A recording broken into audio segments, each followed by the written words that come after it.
Welcome to Telangana. Subscribe చేసుకోండి, చూడండి. Sunitha Williams అయితే ఆకాశంలోకి అంతరిక్షంలోకి పోయింది. ఇక ఫిబ్రవరి నెలలో వస్తుందని అనుకున్నారు. 8 రోజులు అది కాస్త 80 రోజులకు పొడిగించబడింది. ఇది చాలా దురదృష్టకరం మన ఇండియాకు. మరి పరిశీలించిన సునీత విలియమ్స్ ఇస్మాల్ ఏఎస్ఎస్ఏ సమస్యలు తలెత్తడంతో అక్కడే ఉండిపోయింది. మరి తీసుకొచ్చే బాధ్యత నాసా ఎలాన్ మస్క్ కూడా తీసుకున్నారు. అమెరికా సంస్థ నాసా ప్రకటించింది. మరి స్టార్ లైన్ లింకులు సమస్యలు తలెత్తడంతో చిక్కుకున్నారు. స్టార్ లైన్ ప్రయాణం మొదలు పెట్టినప్పటి నుంచి పైగా స్టార్ లైన్ 28 టెస్టులో పనిచేయకపోవడంలో ఇద్దరు పరిస్థితుల్లో ఉన్నారు. చాలా స్పష్టంగా అంతర్జాతీయ స్పేస్ స్టేషన్కు కానీ భూగ్రహానికి కానీ ప్రయాణించాలంటే ప్రమాదకరం భావించి పోయారు. ప్రయాణం చేసేలా స్టార్ లైన్ బోయింగ్ ఇదే బిజినెస్. ఎలాన్ మస్క్ చెందిన ఎక్స్ప్రెస్ నుంచి కంపెనీ కూడా డ్రాగన్ అంతరిక్ష విమానం తయారు చేసింది. 4 వ్యోమగాములలో టెస్ట్ ఎందుకు తొలిసారిగా ప్రయాణించి అంతరిక్షంలో.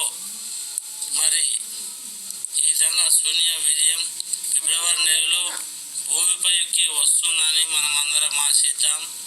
ఈ విధంగా తీసుకొచ్చేందుకు నాసా అయితే చాలా ప్రయత్నాలు చేస్తుంది. ఎక్స్ కంపెనీ బోయింగ్ సంస్థ తమ సమస్యలను పరిశీలించి చెప్పింది. అయితే అంశంపై ఆగస్టు 24 జరిపిన సమీక్షలో బోయింగ్ కంపెనీ ఆలస్యం చేయడం, ఇప్పుడు వ్యోమగాముకి ప్రయత్నాలు స్పష్టంగా లేకపోవడంతో బోయింగ్ కంపెనీ ఎక్స్ సాయం చేయమని కోరింది. బోయింగ్ కంపెనీ ఎక్స్ సాయం పొందడంతో డ్రాగన్ ప్రయాణంలో అంతరిక్షంలో చిక్కున్న వ్యోమగామి సునీత విలియమ్స్ గారిని భూమిపైకి సురక్షితంగా చేరుస్తామని నాసా అయితే ప్రకటించింది.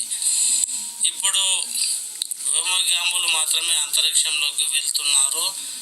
తర్వాత అందరూ వెళ్తారు. తర్వాత సునీత విలియమ్స్ దీంతో ఫిబ్రవరి నెలలో రానున్నట్లు నాసా అయితే ప్రకటించింది.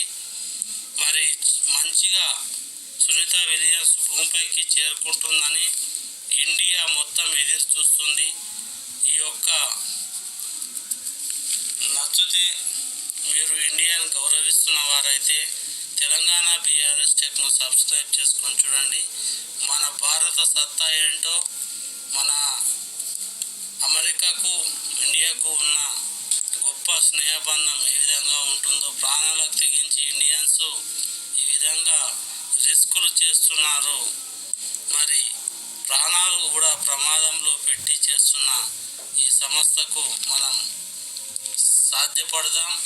అలాగే సునీత విలియం మనం ప్రాణాలతో చూద్దాం. మరి ఫిబ్రవరి నెలలో వస్తున్నాం. 8 రోజుల ప్రయాణం ఇంత కాలం గడిచినందుకు చాలా బాధపడుతున్నాం. రావాలని కోరుకుంటున్నాం. Thank you so much everyone. ఎవరన్నా నచ్చితే సబ్స్క్రైబ్ చేసుకోండి, లైక్ చేయండి. Thank you.